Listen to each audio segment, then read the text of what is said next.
மதுரையில் நடைபெற்ற விவசாயிகள் குறைதீர் கூட்டத்தில் முதலமைச்சரின் படம் ஏன் இல்லை என விவசாயிகள் கேள்வி எழுப்பிய நிலையில் கலெக்டர் ஆபீஸையே மாத்திட்டோம் என ஆட்சியர் பதிலளித்தது விவசாயிகளிடையே அதிர்ச்சி ஏற்படுத்தியது. மதுரை மாவட்ட ஆட்சியர் அலுவலக கூடுதல் வளாகத்தில் உள்ள கூட்டரங்கில் ஆட்சியர் சங்கீதா தலைமையில் விவசாயிகள் குறைதீர் கூட்டம் நடைபெற்றது. இதில் பேசிய விவசாயி ஒருவர், குறைதீர் கூட்டத்தில் பல மாதங்களாக முதலமைச்சரின் படமும் பென்னிக்விக் படமும் இடம்பெறவில்லை என குற்றம் சாட்டினர். இதற்கு பதிலளித்த மாவட்ட ஆட்சியர், கலெக்டர் ஆபீஸ் வேறு இடத்திற்கு போய்விட்டது எனவும் இது கூடுதல் கட்டிடம் எனவும் பதிலளித்தார். இதனை கேட்ட விவசாயிகள் சிலர் கலகலவென சிரித்தனர். ஆனாலும் திசை திருப்பும் விதமாக சம்பந்தமில்லாமல் ஆட்சியர் பதிலளிப்பதாக விவசாயிகள் சிலர் பேசிக் கொண்டனர்.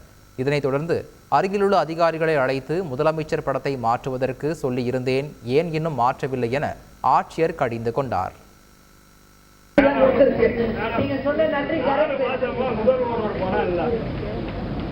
நாங்க வந்து கலெக்டர் மாத்திட்டோம்.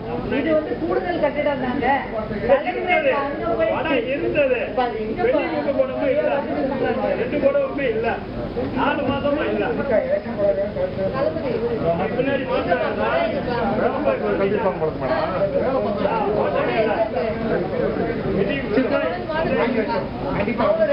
சொல்றாங்க படத்தை